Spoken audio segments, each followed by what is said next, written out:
You are listening to a special broadcast of the PC A-Team, courtesy of the Linux distro community. But now a brief word from the founder of the LDC, Voltam. Hi, I'm Voltam, founder of the Linux distro community. The Linux distro community is a place for people to hang out and discuss Linux distros, software, and open source. The Linux distro community is a community funded by its members for its members. We are a friendly, welcoming community that encourages people who use Linux operating systems and software to share their passion and knowledge with other people. We believe that when people share information freely, everyone benefits. We'd love to see you become a part of the Linux distro community. You can voice chat with us on Mumble or text chat with us in IRC. Head over to linuxdistrocommunity.com for details. Join in today in the sharing of knowledge and the freedom that a Linux operating system gives people. Thank you. All right, thank you and welcome back. Well, it's been a while since we have done a PC A-Team for tonight's broadcast. This is Linux for Windows users. I think this is good timing, Spatry, because, of course, coming up in April, Windows XP is scheduled to be retired. And Spatry, I caught something really brief on the news. There was a brief survey done about Windows XP, and it said, according to this brief survey, only 11% of Windows XP users are going to switch to Linux. That's not enough in my opinion. But tonight, if you are a Windows user, maybe a Windows XP user, are completely new to this, whatever you call yourself, a beginner, new user, newbie, dummy, and I say that with all the friendship and respect that I can give you because I've been there, done that, you have come to the right show. Linux OS, okay, we may say Linux operating system, Linux OS, Linux distro, Linux distribution, Linux-based operating system. Technically speaking, I believe Linux in and of itself is not an operating system. It is a kernel. Now you might say, great, what's a kernel? Well, pretend you are on a bridge. On the north side of the bridge, you have your hardware, such as your PC desktop or PC or laptop. On the south side of the bridge, you have your software, Firefox, VLC. You need something, you need that magic something to connect both sides of the bridge, the hardware and the software. Hence, you have the Linux kernel. Anyway, that's how we describe Linux or a Linux OS. But just to keep it simple tonight, we may say Linux OS knowing that in and by itself technically is not an operating system. Spatry, tell us who's on the show tonight. Okay, well, we have Infinitely Galactic. Great to see you. It's been over a year. And we also have Matthew Moore on the show. Say hi, guys. Hello, Linux distro community. Been way too long. Missed you all. What's up? You know, Toss, it's funny because we were going to be mentioning this in the news tonight, that 11% of surveyed XP users will be switching over to Linux. Or some people may call this GNU Linux because in essence, it's derived from GNU software running on top of the Linux kernel. Now, arguably, what yes. percentage of GNU products are running on top of most kernels nowadays. So you can call it GNU Linux or you can call it Linux, whichever way you feel comfortable with.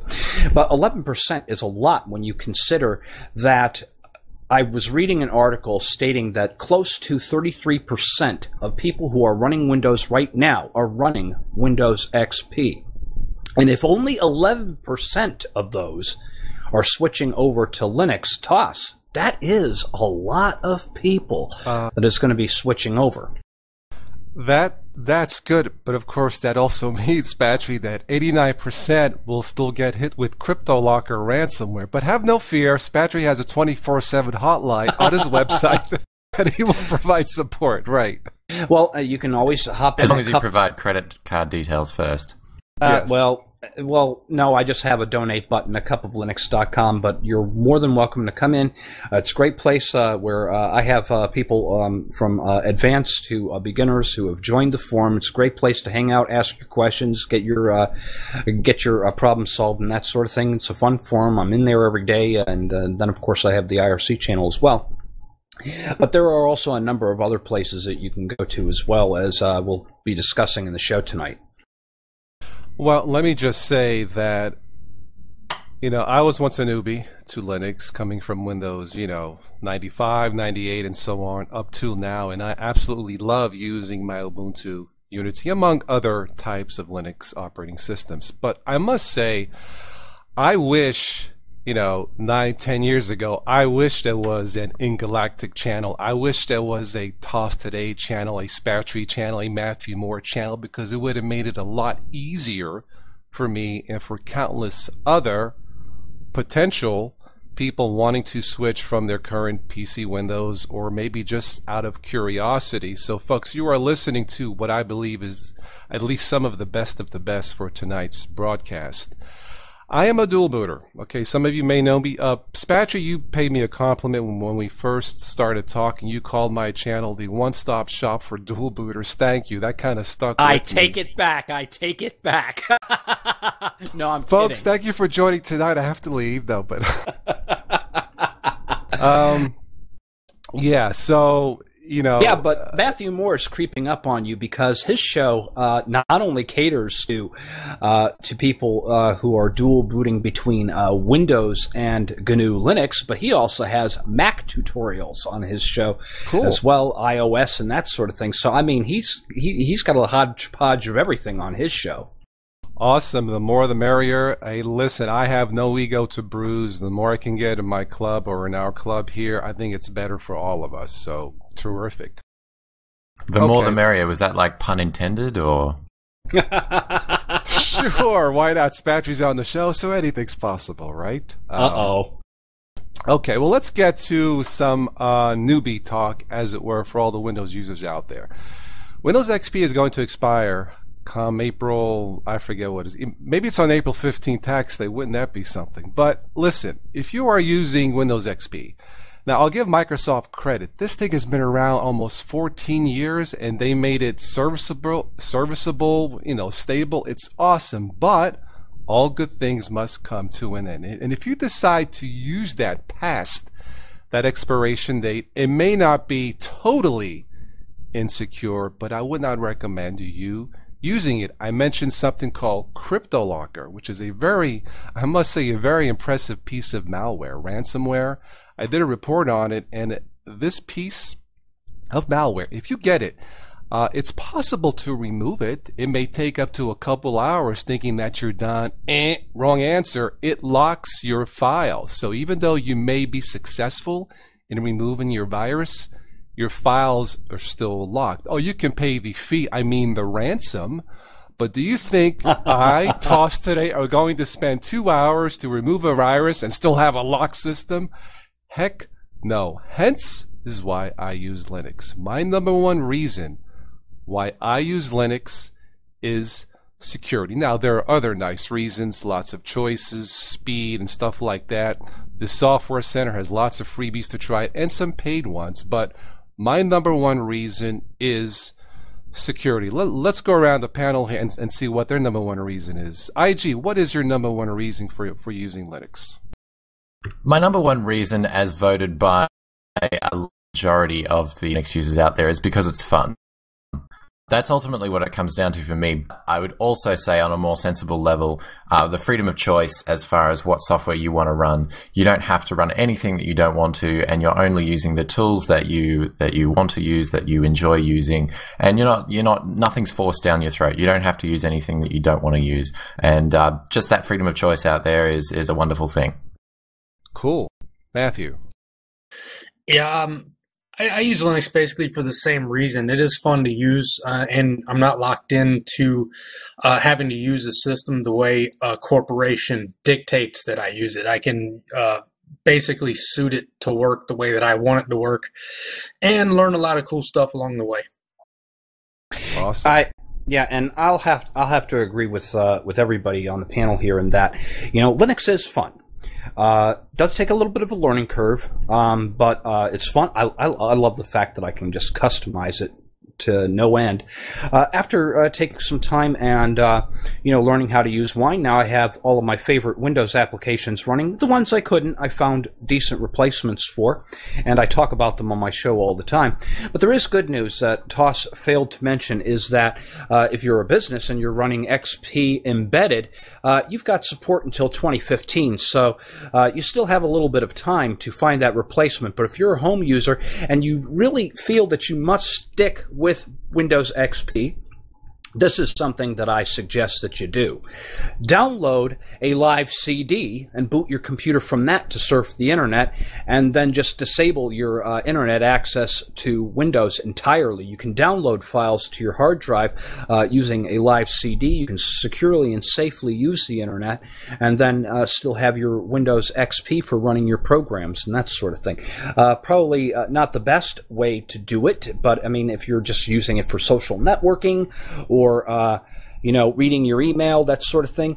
But when you're doing gaming and stuff that requires an internet connection, that's probably not a viable option. And for most people that are, doing gaming over the internet, they've already replaced and upgraded to a newer OS. Right. If I had to pick a second reason, I would have to say fun. It is fun. It is fun to try, different things. I just downloaded the latest Ubuntu 14.04. I believe it's still on alpha. Do not download alphas or betas, folks, if you are new to this. I downloaded it out of curiosity, installed it on the test laptop. There are some bugs, but surprisingly it is stable. But that being said, you should only download, in my opinion, and I believe everyone here will agree, if you are a complete beginner to this, only download something that is labeled LTS. That's going to be the most reliable out of all of them. My top three choices, now there are more than three as far as Linux for PC users, would be Zorin, because it looks like Windows, and if it looks something familiar, you may decide to keep it and feel comfortable. From there, once you get used to it and want to graduate it into something else, maybe try Ubuntu or Linux Mint. I also downloaded a rolling or semi-rolling release. Linux Mint Debian is my first one. I'm also testing that in a machine, an older machine with less than a gig of RAM, so that should be interesting. But generally speaking, if it's an LTS from Zorin, Linux Mint, and there are some others out there that you can probably try, maybe OpenSUSE. I kind of like that. But those three, Linux Mint, Zorin, and Ubuntu, would be my top three choices. IG, what would be some of your choices? I would definitely agree with what you've already said. Zorin OS is a solid choice for anybody looking to transition over from Windows, simply because it looks the same and it acts relatively the same. It's pretty easy to get your head around. If you are used to Windows XP, then Linux Mint is also a very viable option, because it at least the Mate edition or Mate edition runs very similar, like a very similar layout to what Windows XP does. But if you are like a younger person and you've used, lots of tablets and smartphones and whatever, then give Ubuntu a shot, because it's kind of vying in that direction as far as design and the way it works. So that it's worth a shot as well, and it has a large community behind it support wise. But yeah, between those three, you're really pretty well set. But then also, you've got your distributions that are kind of middle of the road, like Mageia or, and in some senses Fedora, but I would approach that with a grain of salt, if that makes any sense. Yeah. Matthew, what do you say? Well, I think I would agree with going towards Zorin or Mint if you're used to a Windows-like interface. But I'm not so sure about sticking to specifically LTS releases for stability, because in my experience, a lot of those Ubuntu-based LTSs, it's hit or miss. I've experienced some wonky behavior myself. I think overall stability in Linux is, it's just to draw the cards. So I would say find something that you like and just go for that, learn how to use it. And I think at the end of the day, after you get over that learning curve, I think you'll be better off and a lot happier. But, I've picked up Manjaro. I've given Manjaro to a new user before, and it seems to be just as easy to learn to use as a more titled newbie-friendly distro. So pick something you like and stick with it. That's what I say. Spatry, you like Manjaro. I'm not sure if it's something for complete beginners, even though I love the speed of it, but what say you? Well, I have to agree. Zorin is probably the best choice for somebody coming over from Windows to the Linux side of things, but the other choice I would give is Linux Lite. They have an excellent community here. That, yeah. Yeah, Linux Lite is an incredible OS. It's well thought out, and it's Voltem, the founder of the LDC, is the main developer, and you can also come in here and get support for that as well. But I would recommend Manjaro, but only to a Windows user who has experience, has had many years of experience with computers. As a matter of fact, I have two people that are on my forum at cupoflinux.com who are beginners and decide to start out with Manjaro. PDQ mentioned in the IRC room Arch Linux.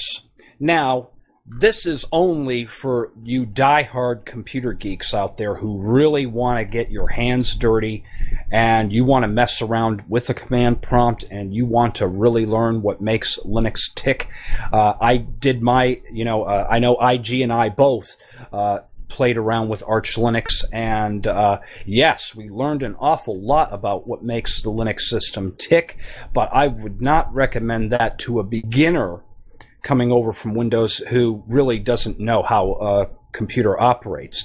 Now, I have my mother, and she's a 70-year-old woman running Linux Lite, and she loves it, and she's able to do her day-to-day things on this, but the thing is, she still relies on me to maintain it for her, but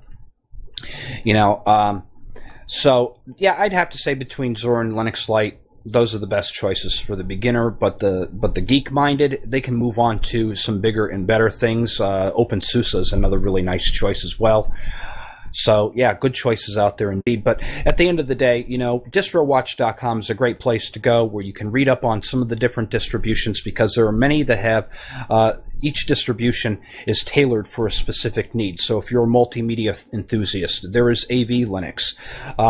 If you like doing graphics, graphical arts and that sort of thing, there's Blender Ubuntu out there. There's so many different choices. So my advice is, DVDs are cheap nowadays, so you might as well download a bunch of them, burn them to disk, try each one out without even installing them, and use the one that you think that you'd like to use the best.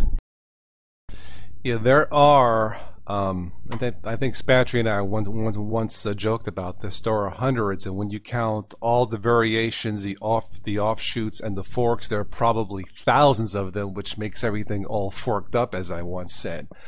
But really, folks, for the Linux beginners, in my opinion, as far as the ones that are truly designed for beginners, that can work pretty much 90% plus out of the box, you can probably count those on one hand, maybe two hands. Out of all of them, strictly for beginners now, not for the geeks, but just for the potential Linux users of the future, maybe on two hands. I would have to agree Linux Lite is terrific. As far as Lite goes, I also like Linux Mint Mate is another good one. There's a version of Zorin, I believe it's called Zorin Lite, but there are many choices out there. A lot of them may be good, but for the potential new Linux user, I would say at the most you can count the really good ones from what I've seen on two hands. Now, that being said, I've tested 2 or 3 in the last month that were somewhat new to me, and I looked at it because I saw the word Windows and Windows replacement plastered all over the website. Well, naturally, as a dual booter, it got my attention. There was one I tested, I believe it was 2 weeks ago. I won't say the name, but I looked at it. It was totally new to me. I actually liked it. I liked the way it looked, the feel of it, and I got to the end, and I think I said, well, you know what? This looks terrific. Let's go ahead and take a quick look at the automatic installer. Let me just click this and see what it looks. And you have to manually do partitions. And I was like to myself, oh my freaking, are you kidding me? You must have been testing a Debian-based distro. I don't know, but here's the thing, Spatry. Here's the thing. Maybe it was. And look, I mean, no disrespect to developers and human beings who take the time to make theirs the best it can be. I understand it. I get it. I appreciate it. But please, please, developers, if you post something on your website that has Windows plastered all over it, assuming that it's going to be a replacement or better than Windows, and you do not have an automatic installer, what planet are you from? That new user, understandably, is going to take a look at it and say, Linux sucks. It's a totally unfair statement, but it is completely understandable. Developers, you can't do that. I'm not going to say that he or she might not be able to figure it out. They probably could. But this is 2014 as of this recording. There is no need, in my opinion, if it's going to be a newbie-friendly distro, there is no need for manual partitioning. It should have automatically, pun intended, an automatic installer. Now, it's possible, even with that, he or she may try it, not like it, and still say it sucks. Well, fair enough. At least you tried. At least they were able to install it fairly easily. But if you're going to tout something, profess something as Windows friendly, and then force that person to do manual partitioning, even though it's not the end of the world, to me it is completely unfair. All right. Well said. Yeah, I mean, that's how I see it. And I've taken flack for that. I get it. I understand, but look, I'm trying to put myself in the mind of a beginner. I want them to feel comfortable. I don't want them to say Linux sucks. Well, maybe some does. You know, Spatry and I have tested some distros that just wasn't there. But the point is, yeah, right. Well, you know, but I don't want that new user to say as a broad general statement, Linux sucks. It is completely unfair. So developers, please make it easy for the new user. All right. Does anybody IG, here... what is your... I want to hear... Because IG tried to chime in here. I'd like to hear his take on that. Yes, please. Actually, I was just holding down the speak key for some reason because I was trying to zoom in on something else. But no, as far as installers are concerned, I've had some very interesting experiences where the installer will try to partition things automatically, and it will give you the promise of sorting it all out automatically, and then all of a sudden you found that it's completely botched your hard drive. That hasn't happened in probably about 2 years, at least from the distributions that I've tried. But definitely the importance of having a really comfortable and well thought out installer is invaluable as far as making a new user comfortable with the choice that they've made to switch to Linux. And even little things like those, the little wizards that some distributions have as far as moving your files and folders or your documents and settings from your Windows partition over to your new Linux system, or even a little thing that I discovered in Mageia the other day, that you can move, all of the fonts that you have installed on your Windows system over to your Mageia install. And it's just a simple one-click solution and just brings all of those things over and just helps you feel more at home in your new Linux OS. And I think it's those little tweaks, it's those little things that can make a new user feel more comfortable with where they're at, because at least they have the appearance of developers caring about their everyday needs and what they're going to use their computer for. Awesome. All right, well, let's get to the end of this and let's talk about expectations of what may or may not work. I think, IG, you and I once talked about this in the last show that we did together. I dual boot because I still have to, although lately it seems like 90% of the time I'm using Linux more than Windows 7 and Windows 8. But I think, IG, we agreed that if you pick the best of the best, in terms of a complete replacement for Windows for beginners, I think we can safely speculate that we are between 90 and 95% there. Would everybody agree? Yep, I would say that's a pretty solid estimate. Okay. You can expect, if you install something, again, that is not an alpha and not a beta, if you choose to download that, and even with an automatic installer, it may break your system. So stay away, unless you have a test machine with that you don't use. Stay away from alphas or betas. Always go for the final release. Like Matthew said, it can be a hit and miss, but strictly my experience, LTS releases are still, percentage-wise, I think it's a better gamble for the new user. But in terms of expectations, I've had really good luck on multiple machines. Lenovo, HP, IBM ThinkPad, stuff like that. You should expect most of the stuff to work. Now, in terms of things that may not work, printer drivers sometimes can be problematical. Video drivers can be problematical. Running Windows programs inside Linux is possible with something called Wine. Your success may vary. Gaming, it's getting better. It may not be up to par yet with the Windows counterpart. But aside from those things, if all you want to do is just get a replacement for your Windows XP and you're not ready to buy something new, you just want to browse the web, watch your videos, watch YouTube, listen to podcasts, pay your bills, book your next, travel plans to wherever you want to go, any top of the line Linux distribution would be a perfect replacement. Or as a dual boot, strictly your choice. I get questions like this all the time. No, you don't have to erase everything on the hard drive. You can install. There will be, if you pick one with the automatic install, it will say something like install alongside Windows Vista or Windows XP or whatever. Click that and you are good to go. IG, what are some of the pitfalls you've had, trying different kinds of Linux? I think apart from hardware support, which can be a little bit of a hit and miss, thankfully I've been very lucky as far as the hardware support on the main laptop that I've been using for the last couple of years. But as far as it mainly just revolves around professional level software. Basically, it all comes back to the Adobe Creative Suite or things like that. The things that big companies use, financial software or point of sale software or all of these things, they're all developed with the Windows operating system in mind. And because of the fact big companies are well invested in the Windows platform or increasingly in Mac as well, they're not really that motivated to make a Linux port of, some of their more professional software. And Adobe is a very good example. So, that'd probably be Linux's biggest pitfall for me at the moment. But and that's basically all I use Windows for, is just more professional level software.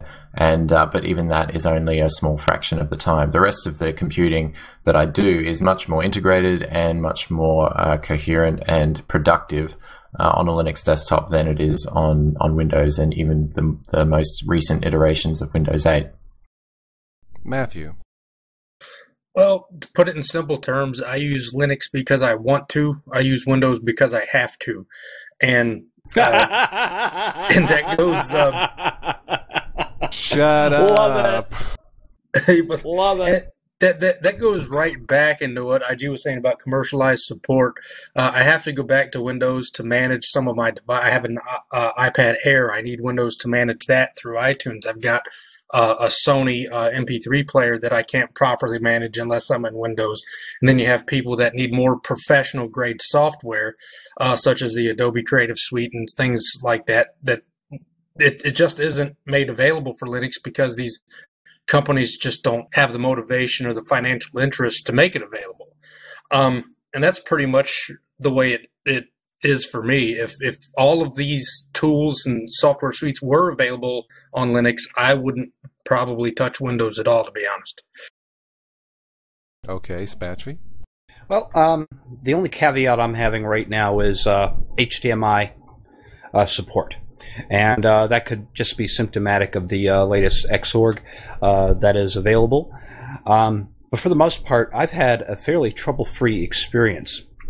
And I'm probably the only person on the panel that isn't dual booting. I finally got to that point where I felt I didn't need Windows anymore. I've got Wine running my favorite graphical applications. I'm using Kdenlive to edit all of my videos. And that does for me everything that Sony Vegas would do for me, and the rendering time is a lot faster in Linux for me than what Sony Vegas would do for me in Windows. So I can second that.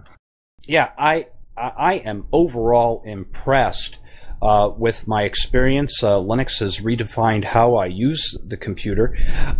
And I mean, there was somebody the other day that was mentioning that the only thing that's holding them back from switching over to Linux is that they don't have After Effects. And it's funny, I was just surfing the AUR yesterday, and I found out that we have Lightworks in the Arch user repository, so I'm thinking about downloading it to give it a whirl.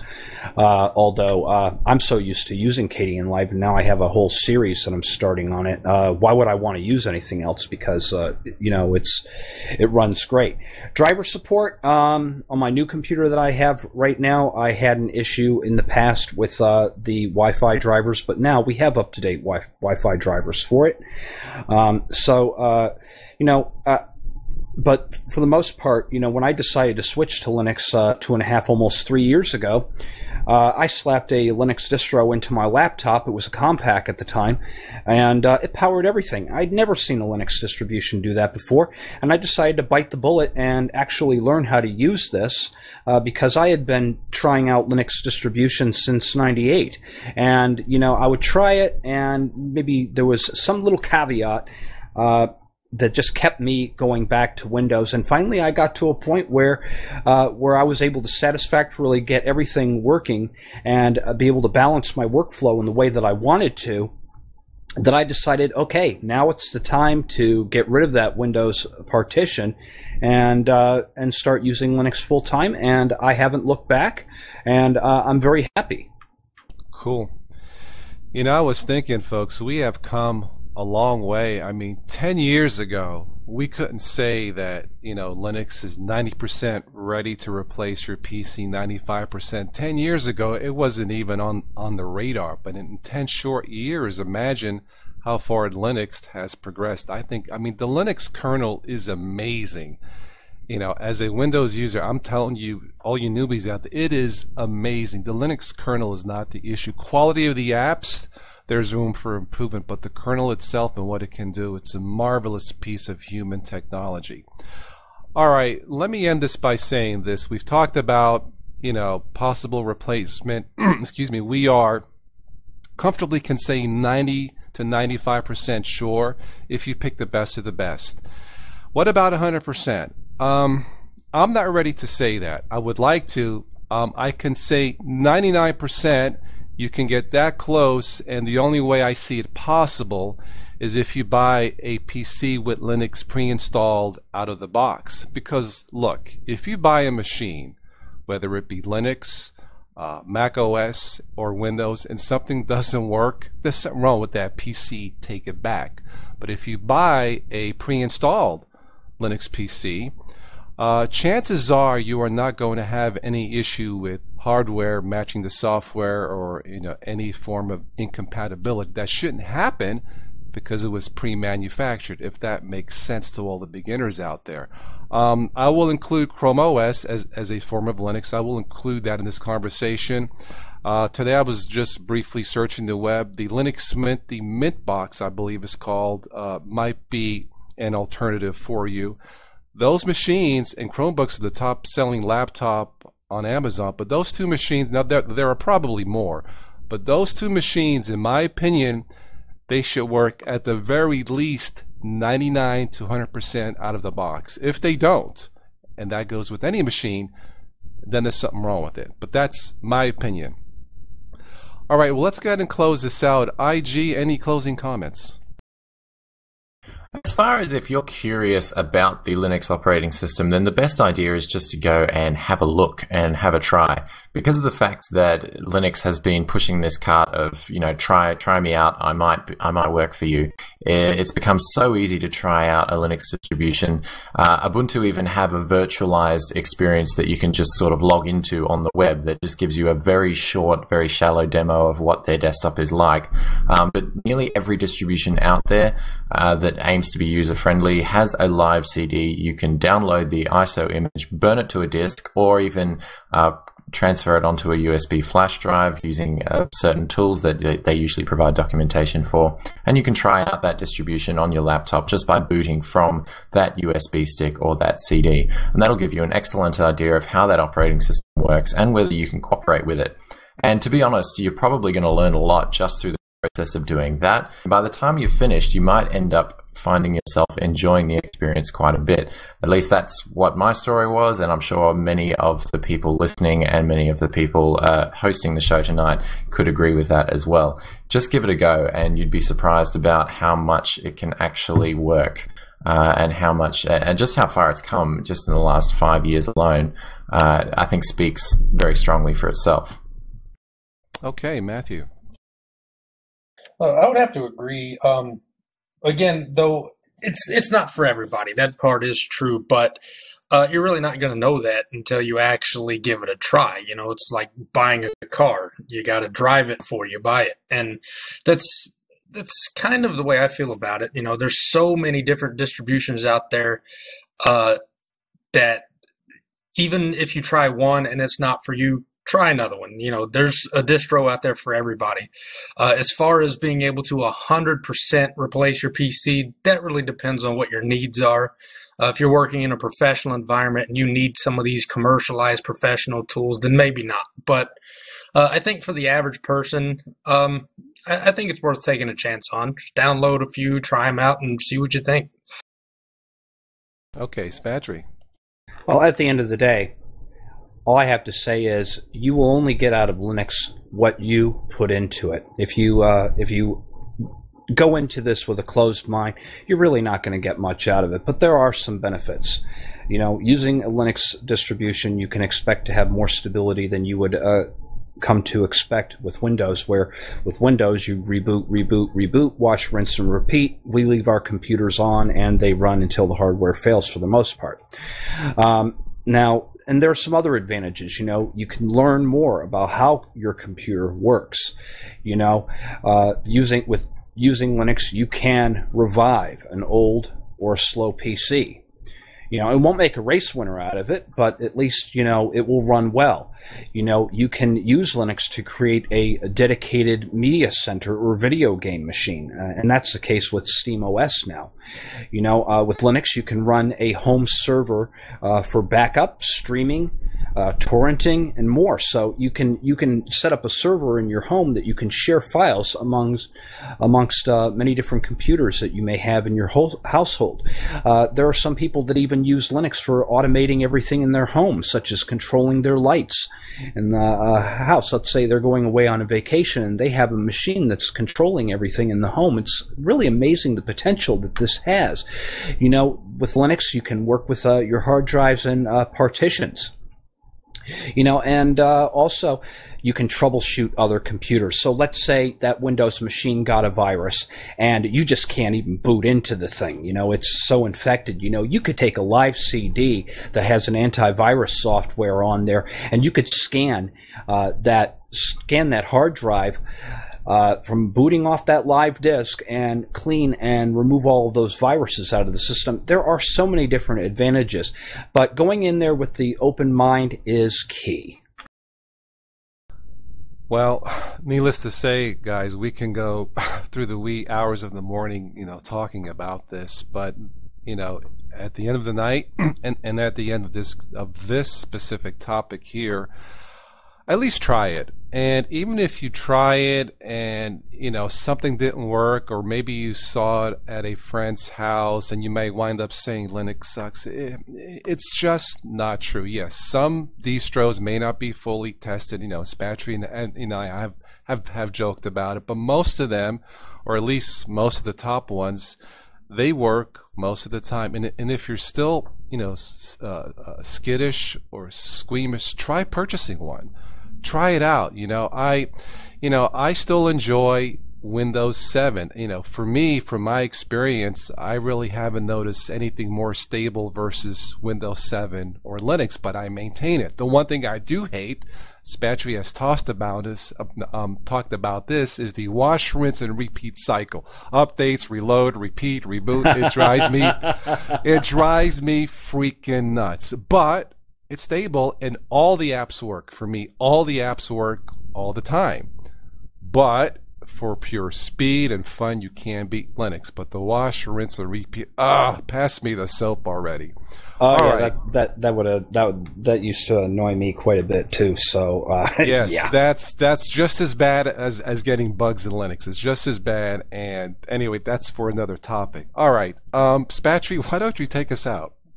All right, well, thanks, Toss, for hosting the show tonight.